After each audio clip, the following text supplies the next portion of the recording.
Hello, everyone. My name is Kyle Matthews. I'm Executive Director of the Montreal Institute for Genocide and Human Rights Studies. We're very pleased to have you join us today for the event Conspiracy Theories and COVID-19 Disinformation. The Montreal Institute for Genocide and Human Rights Studies is very happy to have the support of the Canadian government, particularly Heritage Canada, their Digital Citizens Initiative, to support the Canadian Coalition Against COVID Disinformation. Through this project, we are bringing together top experts, scholars, practitioners, tech experts to help Canadians understand what's happening in cyberspace, what are the digital disinformation elements around COVID and how this impacts our democracy, and that we have to build digital resilience among Canadians so that we don't fall for this or fall for some of the campaigns or conspiracy theories online. So we're very pleased today to have a group of experts. I'm now going to pass the floor to Aphrodite Salas. Aphrodite is a professor of journalism at Concordia University. She's a former journalist, and she's also a board member of the Canadian International Council. So Aphrodite, the floor is yours.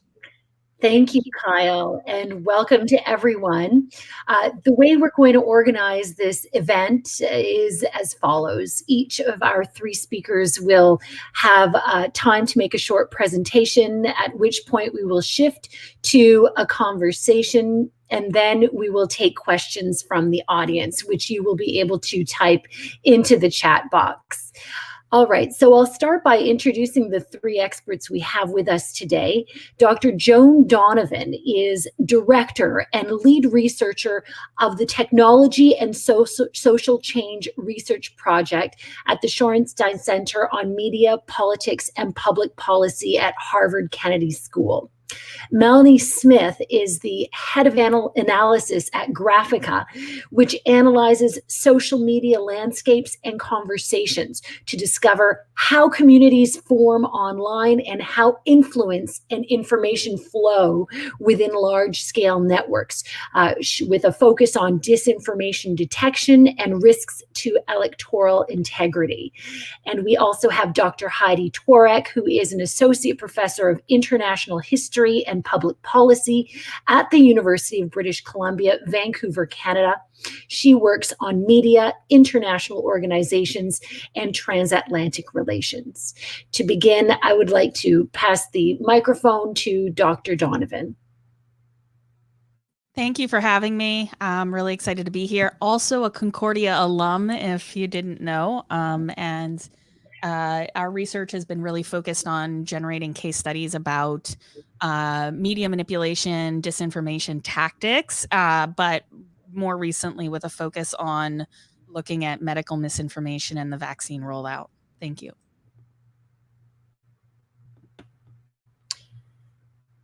Wonderful. So at this point, I'll ask you, Joan, you've got a few minutes to expand on the topic before I then hand over to Melanie for the presentation. Okay. And so one of the main things that we've been looking at that might be additional to this conversation is the role that different kinds of normal things that are going to happen during a moment in time when society doesn't know what they don't know, right? So a pandemic happens, lots of people are rushing around looking for information, and that is the major vulnerability in which we see misinformation, particularly medical misinformation, take hold. So in the past, we used to describe this as quackery, snake oil, right? So there's a fair amount of grift, there's a fair amount of supplements. And one of the things that I tried to do early on with our research was look at what are people looking for in terms of treatments related to COVID-19, and how is that then surfacing in responses by trusted or individuals as well as political leaders. And so I wrote a piece for Nature about the very early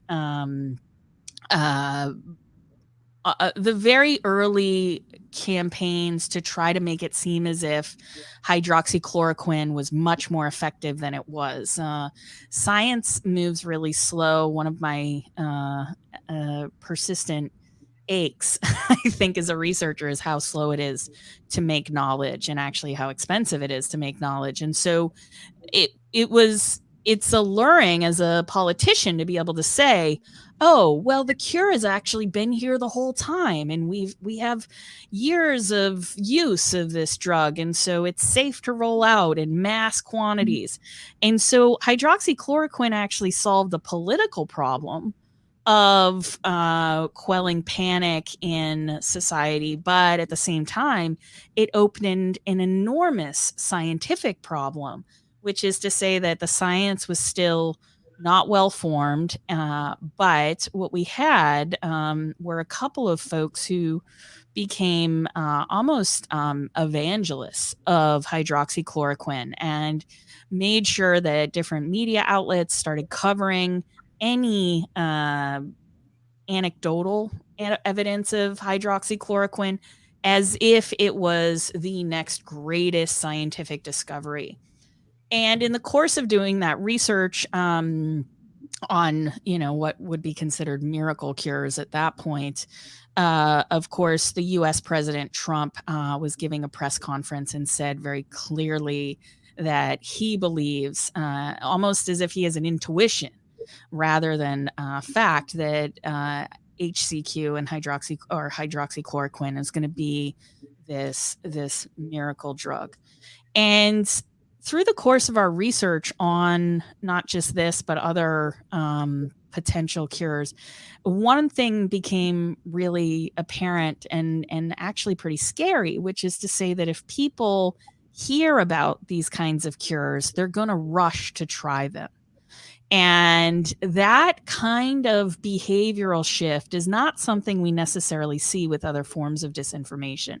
In particular, when we look at other forms of disinformation, like political disinformation, it's actually really hard to produce a relationship in any causal way between, seeing disinformation online and then switching your vote or doing some other kind of political behavior. Maybe we can draw inferences from if people show up to a political rally and having seen disinformation.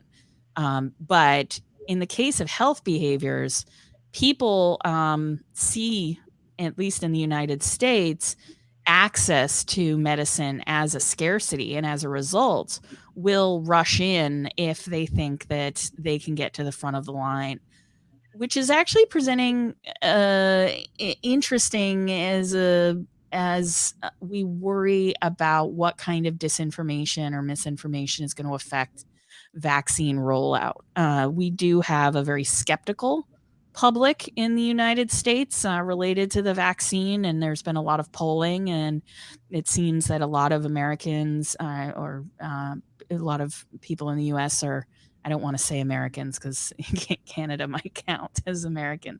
But, I want to say that in the US, the rollout is going to be particularly fraught with discussion.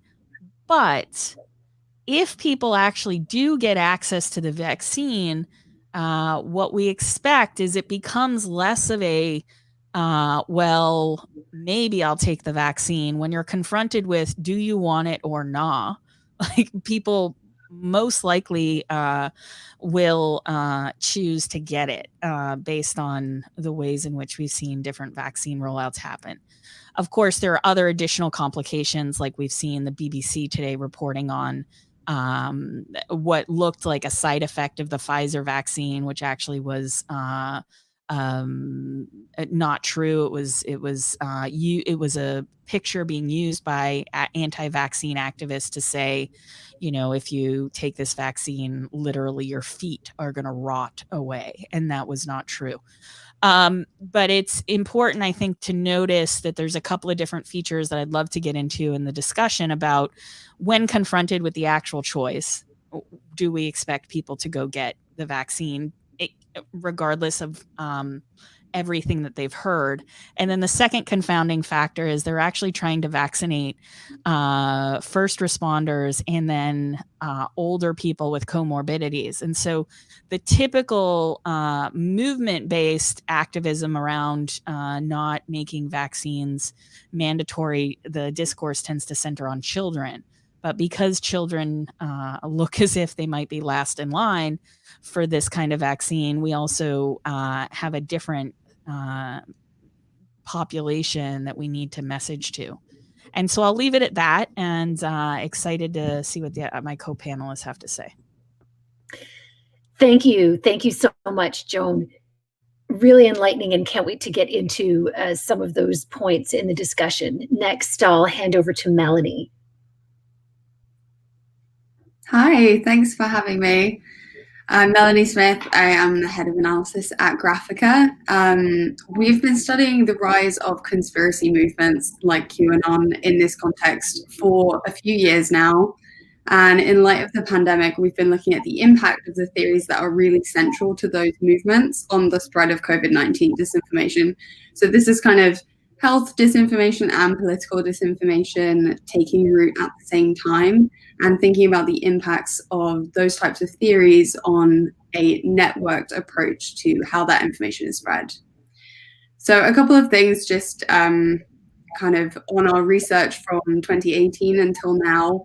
The QAnon movement, I think we all know kind of what it is by now, but I always feel like it's helpful to give a quick one-liner on that. So the QAnon movement supports a nebulous set of conspiracy theories that emerged in late 2017 and kind of began with this user on the messaging board 4chan who was posting under the name Q.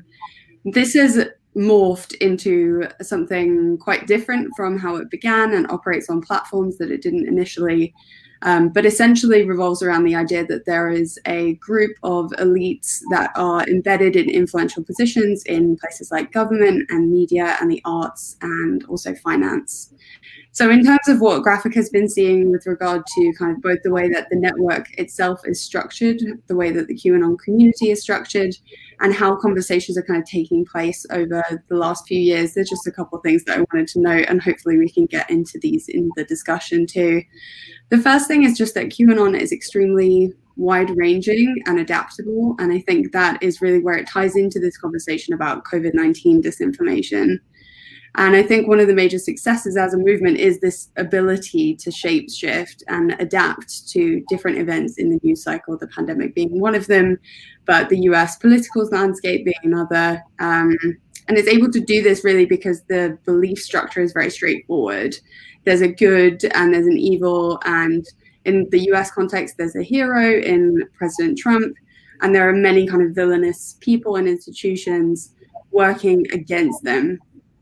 So each development politically, particularly in the context of the US, is kind of easy to slot into this overarching worldview.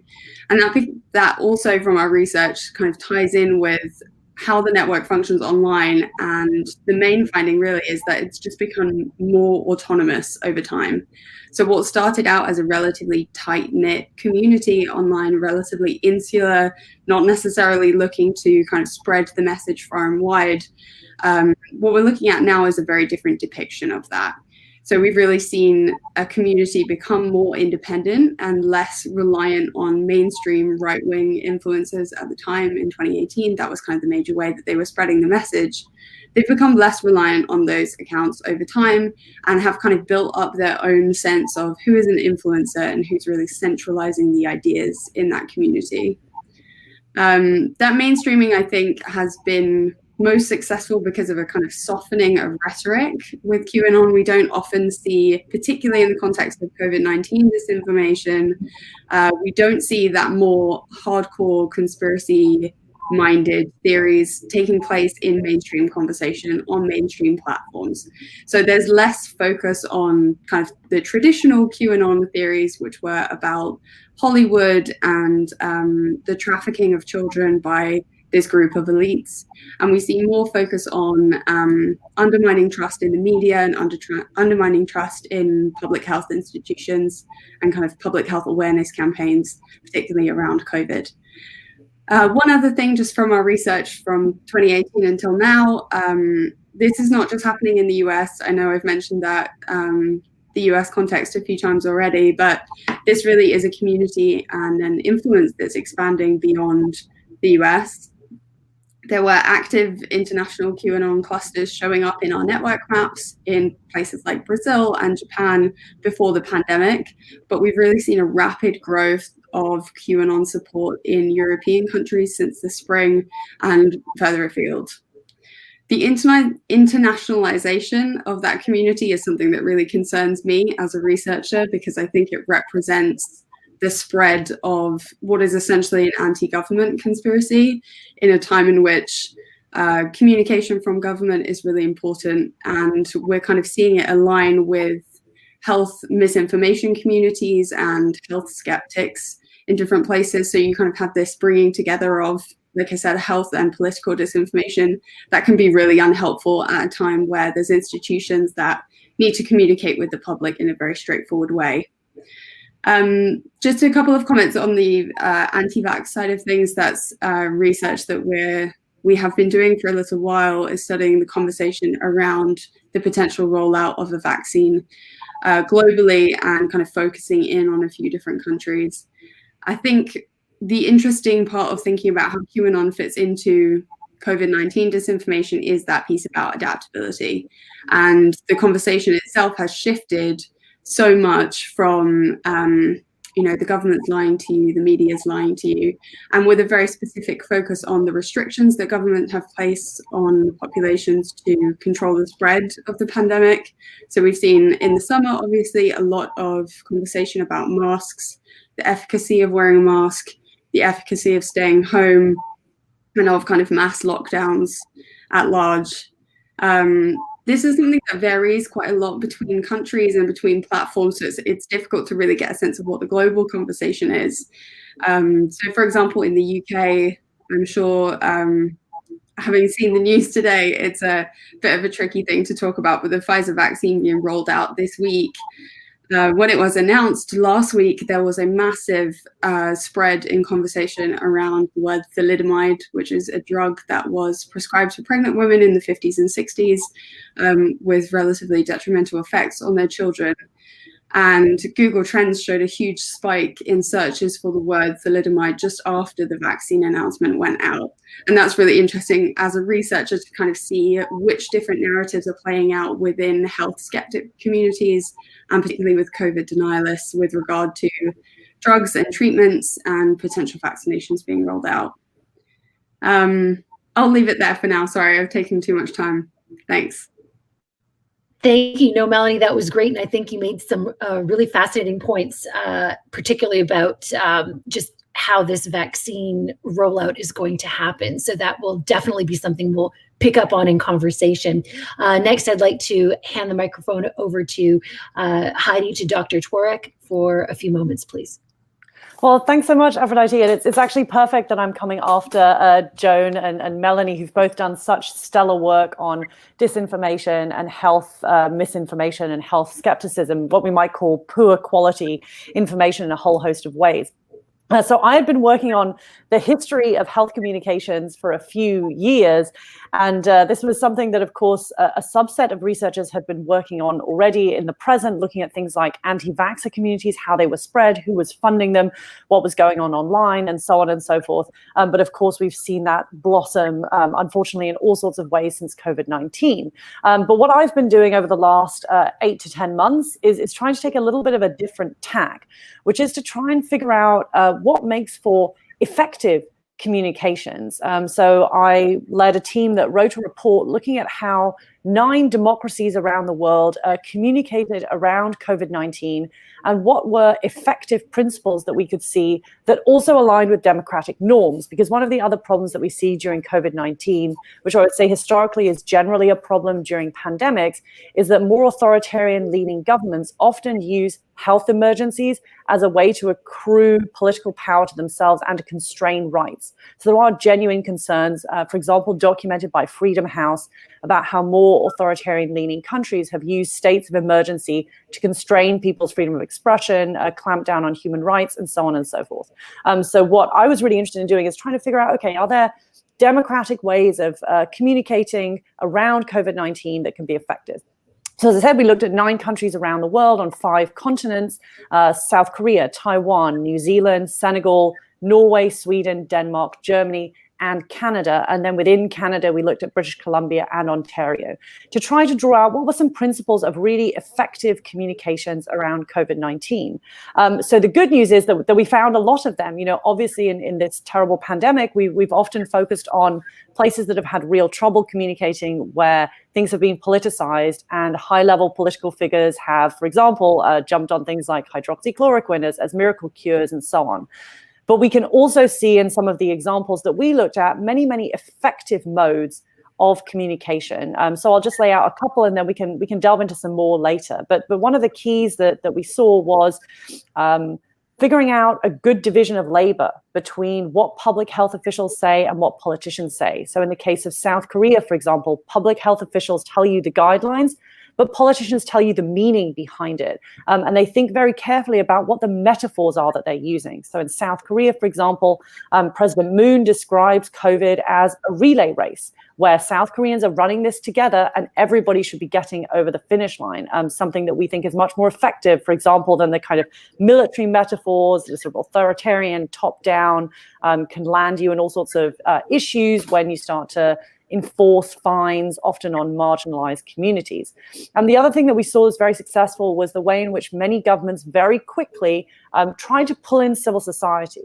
So in the case of Senegal, for example, very early on, they brought in imams and Christian leaders to make sure that those people who were very trusted in the community were shown washing their hands and complying with guidelines. So basically what we did in this report is we developed a set of principles looking at those 9 case studies that could be followed by any democracy, all sorts of ways that could really help to ensure that the government communication is also effective, because we really have to think about that side of the coin as well. What does it mean to communicate effectively in the 21st century, even with all of the problems of platforms?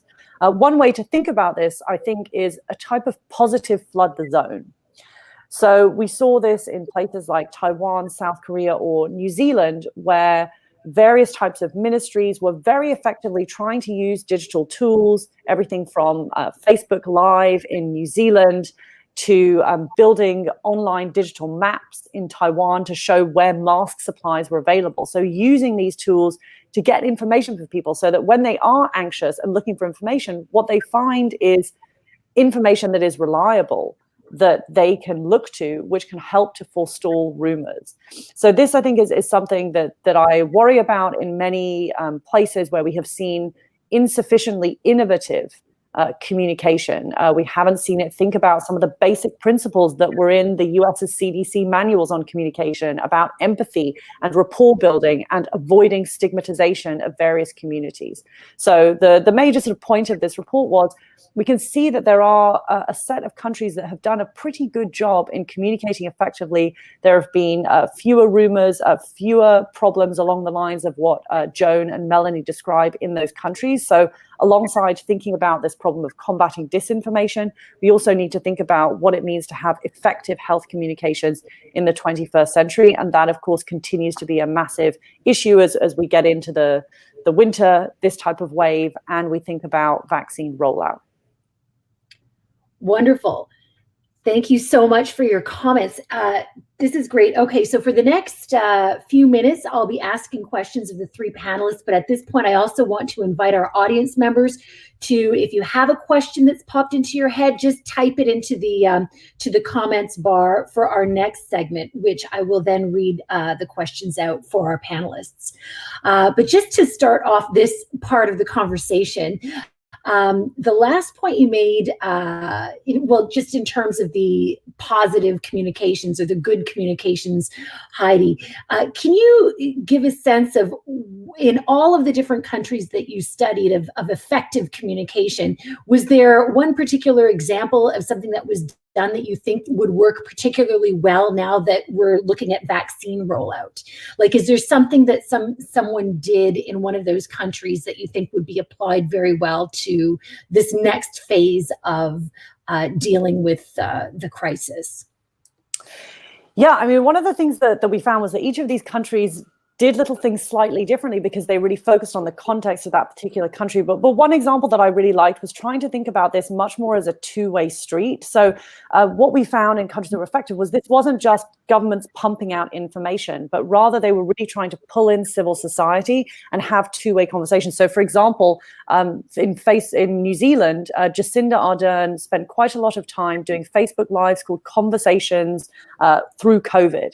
And she would invite on guests from all sorts of different realms of New Zealand society, everything from female Indigenous scholars to children's musicians, to talk with them about how they were experiencing COVID. So this was the sort of very beginning when there was a very strong lockdown in New Zealand. But this kind of conversational element, I think, was incredibly helpful. And I think we see too little of that. It's a great way of trying to alleviate different people's fears, speak to different groups of people. So I'd love to see some of that happening, where you even just talk with different groups of people about perhaps even their vaccine hesitancy and trying to think that through. So not necessarily anti-vaxxers, but trying to speak to people about their legitimate concerns. So you could imagine, Bonnie Henry having a conversation with someone along those lines, that kind of thing. I think more of that two-way communication would be incredibly helpful. And we've seen that used to great effect in, for example, New Zealand. Mm-hmm. Well, interestingly, that's also something that Joan spoke about early on. Joan, you said that you expected the vaccine rollout to be fraught with discussion of all type. And you also brought up that question when confronted with the choice, do we expect people to get the vaccine? Joan, can you just comment a bit on the kinds of discussions you expect to be happening going forward now? I mean, Heidi mentioned what's worked particularly well, but what do you see coming in the next phase?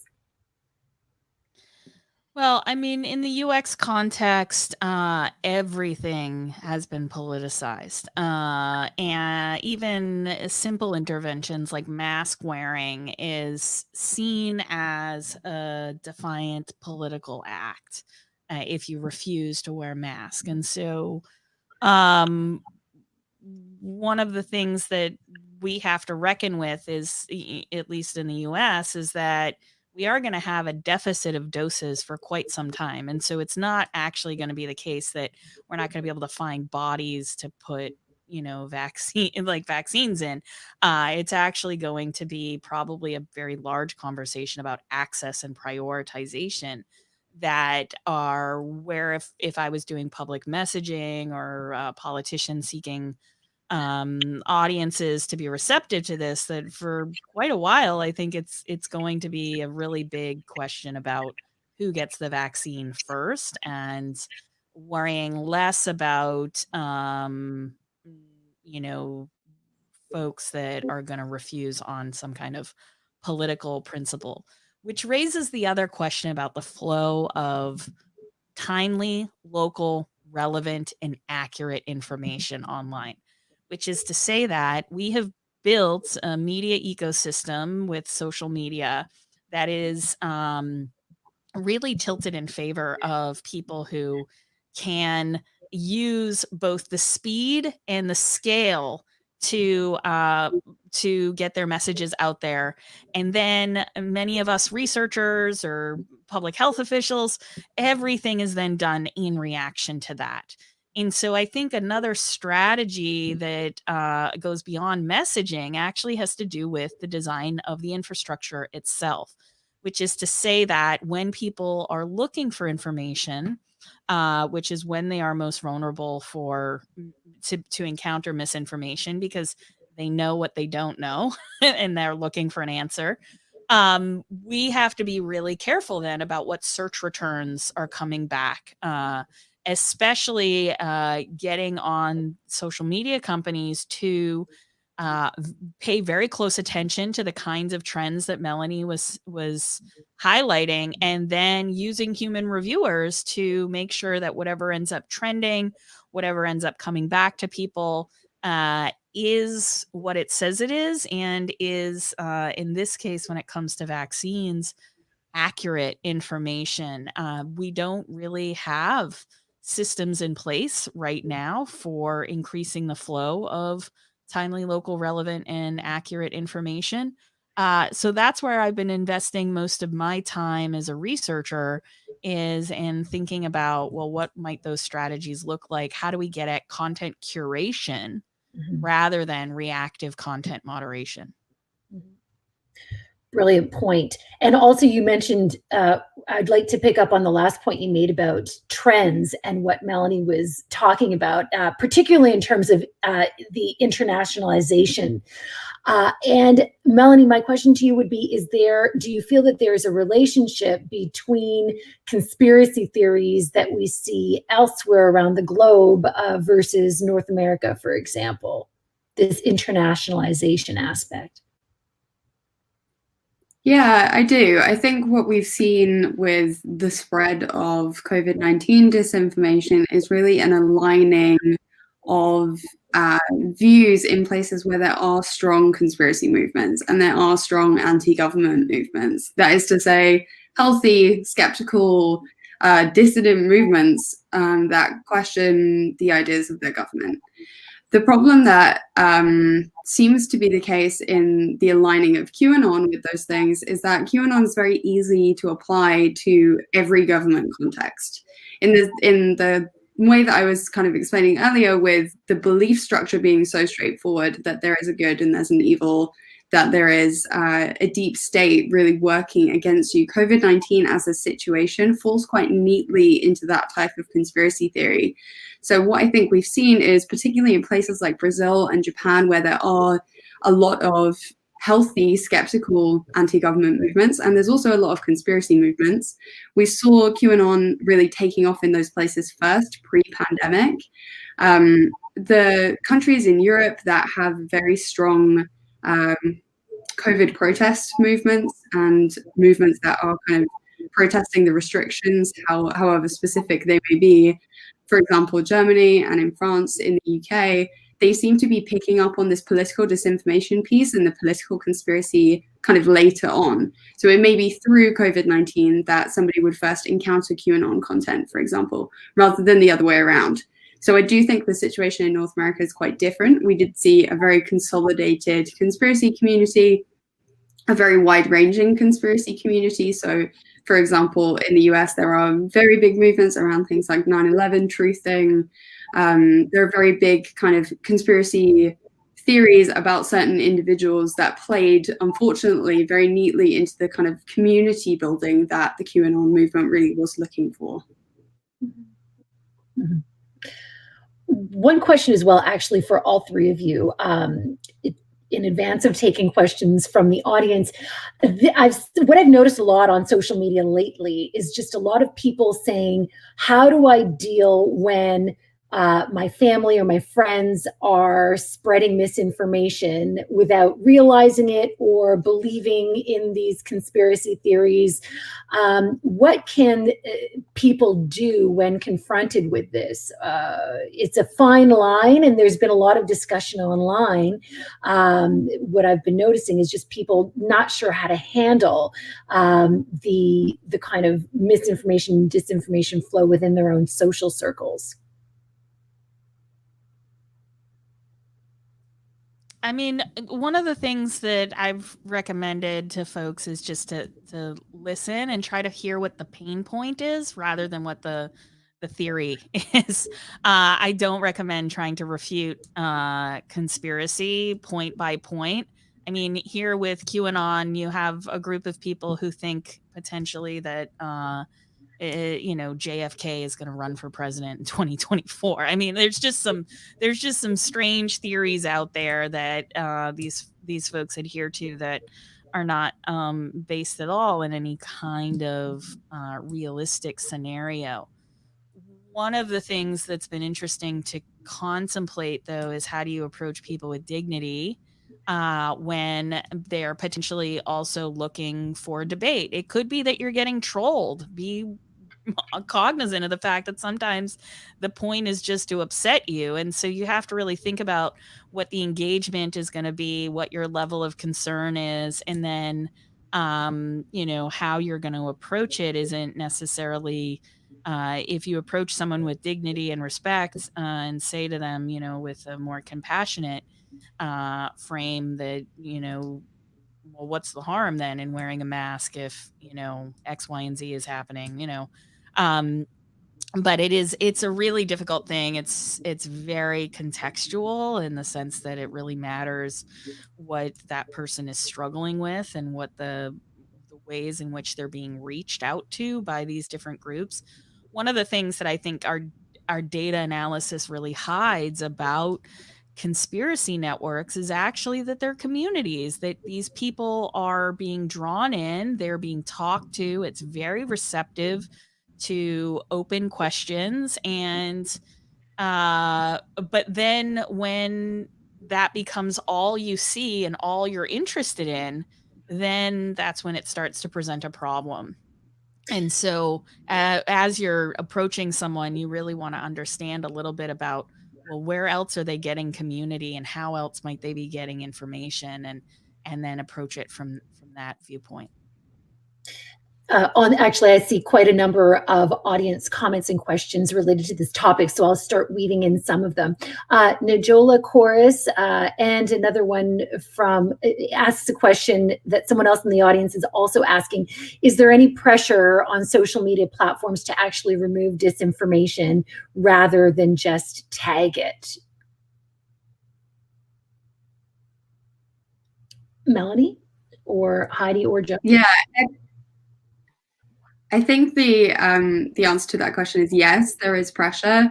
There are a few different ways in which that's happening, and it vastly depends on which platform we're talking about. A lot of the election disinformation that we saw and the kind of approach to that seems to be very different from how platforms are coping with health misinformation, and I think that's a really good thing. We're dealing with, as Heidi was saying, communities that these are legitimate concerns for. A lot of this comes from being scared, and a lot of this comes from being angry. And I think the empathetic approach to kind of understanding where this information is coming from and what the source for it is really important for platforms. In the context of kind of COVID conspiracy and various different theories that have been borne out in the last few months, I think the real question is whether this is a platform engineering problem or whether content actually needs to be removed from the platform completely. And I think platforms, again, have taken very different approaches to that. So what's allowed on Facebook is different from what's allowed on YouTube, and for various different reasons about the way that the platforms function and form communities. One of the kind of questions that I think all of us researchers typically ask is, how the kind of journey fits together for an individual who's encountering this type of content. And typically we see in COVID conspiracy communities that there tends to be a conversation that's happening on alternative platforms where there is kind of a hardening of belief and a doubling down on various different pieces of theory. And then a move to mainstream social media, so platforms like Facebook, Twitter, YouTube, TikTok. Those platforms are typically being used to kind of popularize these ideas and popularize that content. And that is where new users are coming across it. So these aren't necessarily communities that are being brought into the fold on platforms like Gab and Parler. They really are Facebook communities for people that are interested in very specific things. Alternative health, wellness, yoga even. We see those communities being kind of confronted with COVID conspiracy theories in the spaces in which they were already forming a community and kind of being active online. And I think that kind of gets to this question of whether this is a platform engineering problem. So should these platforms be showing COVID conspiracy content in recommended content to users that wouldn't have ordinarily come across it? Or is this a situation where we really have to nip the content in the bud and prevent it from being uploaded? And that requires a very tricky thing, which is all of the platforms coming to the table to kind of form a uniform understanding of what should and shouldn't be allowed, and sharing information about what is being taken down on various different platforms. I know others will have thoughts on that, so I'll leave it there. Thank you. Did anybody else, Joan or Heidi, did you want to weigh in on that question? Maybe I'll just say something very briefly, which is I think that in some sense this was predictable. So we can go down the road where every new thing that happens, right? Election disinformation, COVID disinformation, whatever the next thing is, we can attack each one of those as individual content problems, or we can, as I think Joan and Melanie were already hinting towards, think about this in a systemic fashion. What is it about the systems on platforms that mean that it is so simple when something like this happens, and sadly so predictable? That some of these results will be what occurs. And so I think that's one thing that I hope we can take away from this is many people spent 3-4 years worrying about elections and kind of kept their eye on that prize as if political disinformation was the only type online, whereas in fact we see that there's some systemic issues going on here. So I think that that's one thing that I hope we can take away from this, is to think about this much more systemically and recognize that it's not really about any one individual event, but rather about the systems that seem to create, for a whole host of different reasons, a whole world of conspiracy theories, regardless of what the actual event is. And I'll just add one thing there about the removal of certain kinds of disinformation. Facebook actually created a carve-out, as did Twitter, for politicians, which in the US has actually led to a deluge of disinformation about the outcome of our last election just a month ago. And that is a serious problem, because here you have, they're going to take down disinformation if it's related to any old individual that does it. And so that is still happening. But certain people who have enormous resources, enormous networks, and our politicians then are not subject to the same rules. That's a decision that they made in particular. And so we have to be really cognizant of the fact that political power is really the engines of these policy decisions within these companies. And so I'm all for increasing the pressure on these platform companies to understand that they are the primary distribution system for this kind of disinformation, and it begins on platforms, and then it often trades up the chain to mainstream news and media.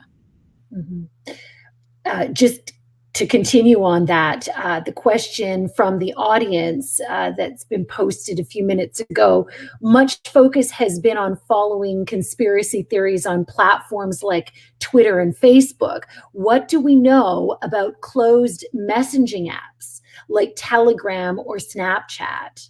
Anybody want to take a stab at that question?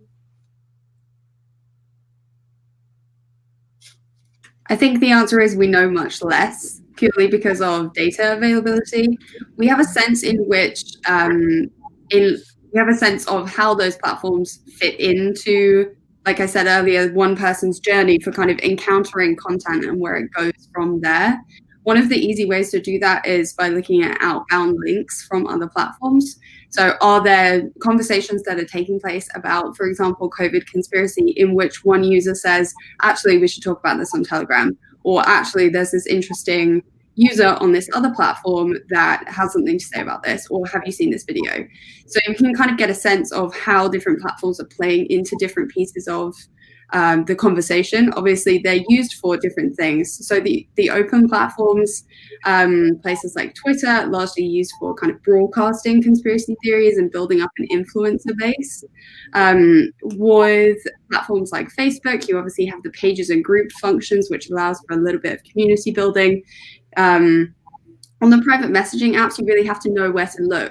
So a lot of platforms like that have kind of come from the gaming community, so like Steam and Discord, there are invitations that are sent out to these channels, and you need to kind of know what you're looking for. So they tend not to be the first place in which people encounter this type of content, but more kind of a stop along the way. Mm-hmm. Yeah, in our work, my co-researcher Brian Friedberg, we think about this problem a lot, and Melanie is very correct in the sense that you kind of have to know what you're looking at, and where to look. But I think about it like, not to get too metaphorical, but think about bees and hiving and swarming. Some small chat apps are much better useful for hiving, and you can come up with your plans. You can be as bold and as boisterous and as racist as you want. And then it becomes about, well, how do you deploy or swarm onto another network. And so, for instance, in as you know, years and years of research on the ways in which activists and journalists become targeted for harassment, usually you can trace it back to some of these minor apps or gaming platforms, and then be able to say, oh, this is where people came up with the idea and got coordinated. And then they deployed their attack on another platform against an individual. And part of our research over the years has been to watch those small but open spaces. They're generally, the problem is not OPSEC. Like, these are not underground groups that are like networked and know the ins and outs of hiding their trails, right? They're not that sophisticated. They often are out in the open. But it does take a fair amount of resources to pay attention to and understand what's happening. But once they start swarming, and once they start picking a person or a group to attack, or trying to get eyes on a certain piece of content, then it's usually the larger platforms that they go to, because that's where the viewers are, that's where the audience is. And so there's a definite relationship between these things, but that's why we take an ecosystem-wide approach. We talk about media ecosystems in our research, and because we do see that cross-platform networking is integral for some manipulation and disinformation campaigns, and especially networked conspiracy, because these folks are always prepared for getting shut down and removed on another platform. So they have backup channels everywhere on every platform. There's actually two audience questions that relate very closely to our current conversation. So I'll take the first one that I'll bring up is from Twitter. Continuing on that point, do Western countries have enough people to fight this kind of disinformation, or do we have to train and scale up our efforts to confront it? Does anybody have a strong sense of that? Maybe I can take that, seeing as my study was looking at a whole host of countries around the world. So I think one point that Joan made that I want to emphasize, and I think our research showed as well, is that if we are only reactive, as in we only fight disinformation, you've already lost. Because part of this is, how do you create a different frame and a different point of reference and a different way of thinking, so that when a piece of disinformation or conspiracy theory comes along, you might be less likely to believe it in certain ways. So I think that's one thing that we really found in our research, and there have been other studies, big data studies, that show this as well, showing that the governments that got information out about COVID quicker saw fewer people searching and buying quack cures online. So we do actually have large-scale data research that backs this up, that we need to be more proactive in this. The second thing, though, that we did find in places like Taiwan or South Korea was impressive institutional capacity. And I want to emphasize that this is actually quite recent. So in both Taiwan and South Korea, the reason they had considerable communications resources was because they learned from SARS in the case of Taiwan and a MERS outbreak in 2015 in South Korea. And they reformed their public health institutions in a whole host of different ways. Most relevant for our conversation was that they really understood that communications was a vital non-pharmaceutical intervention. So alongside whether people wear masks or physical distance, whether you test, trace, isolate, underlying all of that was having effective communications strategies. So they had real institutional capacity so that they could put things out online, or they could build maps, or they could do the classic press conference, but then do a whole host of other things on top of that. So maybe the final thing I do want to add, because I think it's important, is that this isn't about propaganda. This is about how you get out public health guidance that meets your population where it's at in ways that is comprehensible to them. And you just need institutional capacity and people to do that. And unfortunately, we've seen in a lot of countries in Europe, North, South America, that there simply aren't enough people. There's not enough institutional capacity to do this in empathetic and targeted ways. Melanie or Joan, thank you so much for that, Heidi. I'd actually like to bring up another question, somewhat related, that Heidi, you may have some stats on, from Colin Bathgate. Colin is wondering if there are any stats around the number of individuals or organized groups involved in spreading disinformation and their geographic spread. All three of you may have this, the answer to this question. Heidi? Stats are always hard because these things also exist on a bit of a spectrum, right? So we've got the, and maybe Melanie can speak more to this, the kind of QAnon world of people, but there's a whole spectrum, right? And I would imagine almost every single one of us is part of this, right? We read something, we think, ooh, that looks, true to us. Should we share it? Things about, you can think about zinc, et cetera, et cetera. So I think it's hard to say. It's not a light switch on off. I believe disinformation, I don't. Rather, it's an ecosystem in which we all participate. So Whitney Phillips, who's also a researcher of this, thinks about this as pollution. So if we think, each one of us, by consuming food every day, we use plastic, right? We contribute to climate change, whether we're trying to reduce our plastic or not. So that's maybe one of the way of trying to think about it. So certainly we can have stats on how many people are in, a Facebook group on X, Y, and Z, and I think that's important. But the other fact is that all of us in some way potentially are participating in this, and you have a sort of spectrum where one person is perhaps, doesn't believe that the COVID spreads through aerosols, but actually they're happy to wear a mask and do a whole host of other stuff. So it's I think not so clear that we can, as I said, it's more of a dial than a light switch, but I think Melanie or Joan might have more statistics on things like QAnon adherence in various countries. Mm-hmm. Yeah, just from my side, it's the same answer, really. It's really difficult to give a sense of conclusive numbers here. We tend to focus quite strongly on volume of content that's being produced. One of the reasons that it's difficult is the same that Heidi said. It's very hard to distinguish what would be kind of somebody that is intentionally spreading disinformation online from somebody that's interacting with this content and sharing it because they find it interesting, or because someone that's stopping short of what we would call a disinformation spreader in an intentional sense. The kind of number of individuals and organized groups piece kind of speaks to a slightly different issue, which is crossing over into information operations. So people that are intentionally running campaigns to mislead and knowingly mislead, which is a slightly different set of work. So I think it's both difficult to distinguish what might be something like a QAnon account from what would be a COVID skeptic or COVID denialist account. And that makes the job of kind of giving a sense of overall volume very difficult. But the one thing I will say is that these communities are growing more populous in terms of the amount of content that they produce. So they are much more loud than they used to be and seem to be reaching larger audiences. So we have this kind of situation, particularly within QAnon, where there are grassroots influencers who now have followings on mainstream social media platforms ranging into the hundreds of thousands. So you have more people listening and more people sharing, but there aren't necessarily good stats to put on the number of people that are intentionally spreading disinformation.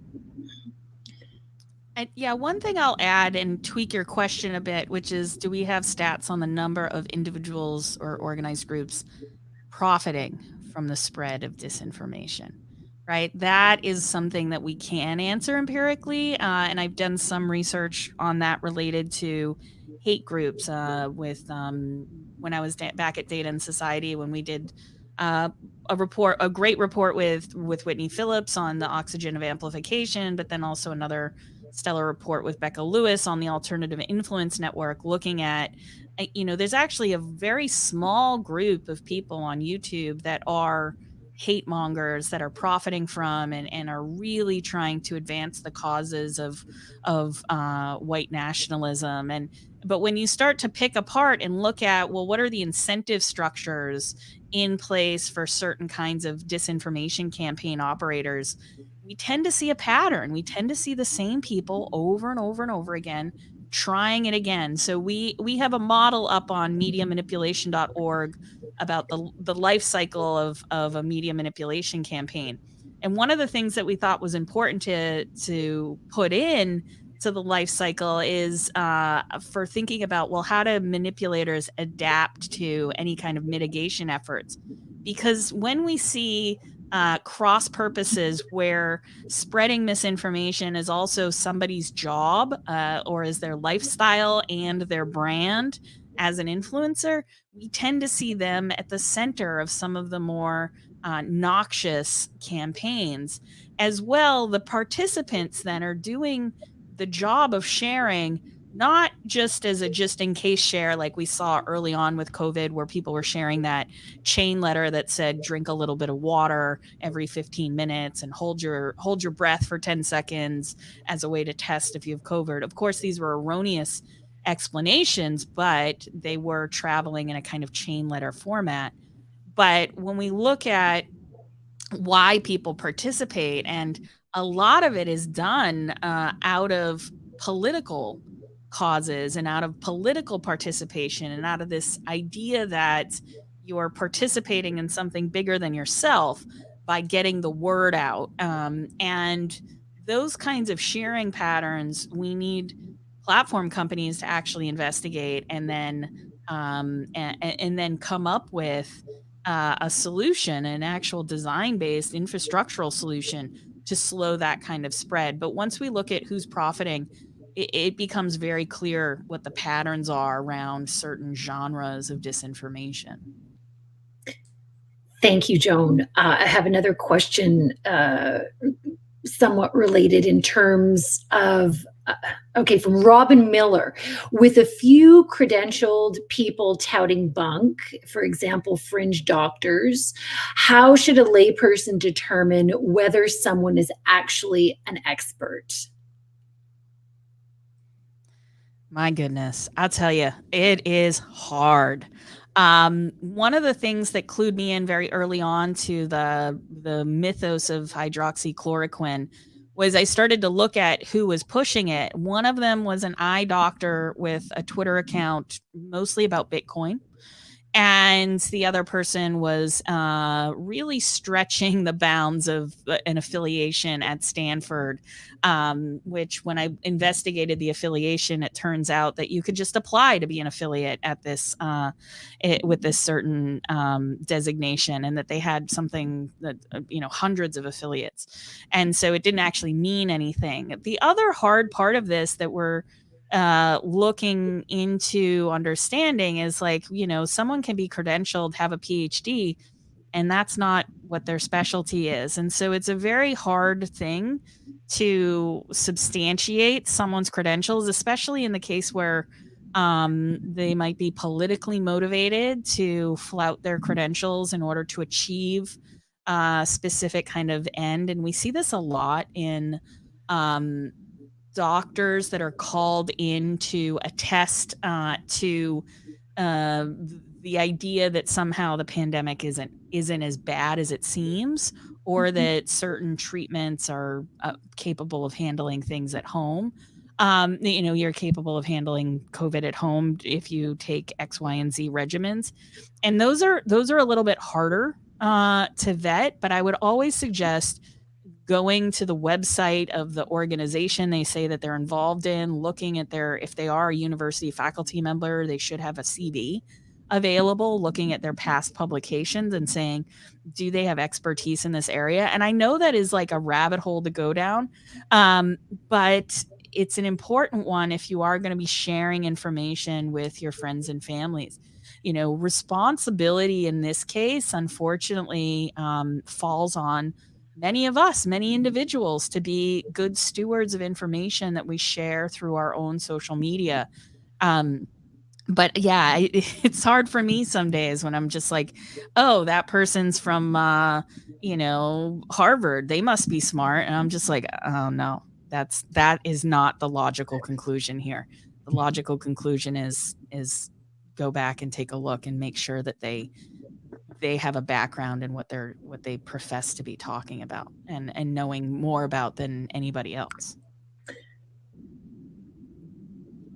If I could add just one thing very, very briefly, which is I think part of what we see here is what has been called the intelligence trap, right? Somebody who might be very qualified in one area, then thinking that they are therefore qualified to comment on everything else. And we can think about many other arenas in which that is true, where, for example, smart business people suddenly think they know stuff about other things they've been successful in one arena.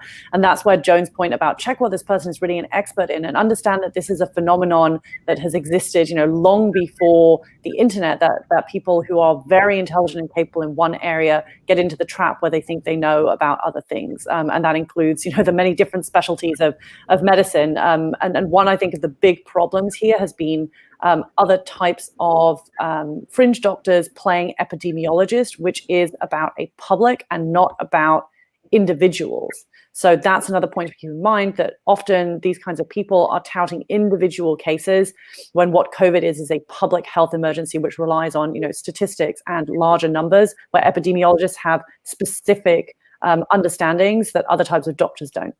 And I just actually would invite Heidi to respond as well, just before we wrap up. Heidi? Oh, I just did, so maybe Melanie. Oh, sorry. Melanie, yes. I'm sorry. Those are the two British accents, getting confused. I think you both answered that much better than I would have been able to, but one thing that I just want to add, which I think is something that's borne out very clearly in the research, is that there are also there is a large role of influencers and people with followings that are completely outside of this community, that are not necessarily claiming to be scientists. But we've seen, particularly in the anti-vaccination context, a lot of celebrities being involved in those conversations. They are people naturally who have large audiences and are kind of strangely trusted figures in lots of communities. We saw even Van Morrison, who was releasing songs promoting resistance to COVID restrictions and potential resistance to the vaccine. So there are other ways in which people are receiving that information from what appear to be trusted sources to them. In recent weeks on the anti-vax side, we've also seen former employees of the companies that are producing the vaccines come out and say, we don't think that, this is necessary because apparently the pandemic is over. That's one narrative that has come out from those individuals. And a second one, which is that the vaccines have been rushed and must have not been put through very thorough testing, which is something that we know obviously is not true. So there are, as Joan said, it's very difficult because these people look to be legitimate, particularly if they're employed by companies that are now producing the vaccine. But I would always say, check the sources, check where those people are published, check who's listening to them, and check what else they're sharing. So what other sources do they deem legitimate, and are they the same that you would naturally think of? Thank you so much, Melanie. Thank you for that. And on behalf of Migs, I would at this point like to thank our panelists, thank the organizers, Canadian Heritage for funding, and of course, all of you for attending. I'd also like to highlight that the second event in this series is taking place next week, and that is on the verification of facts and the role of the media. Ça va être en français, le 15 décembre à 10h le matin, Eastern Time. So again, thank you for joining us, and see you next time.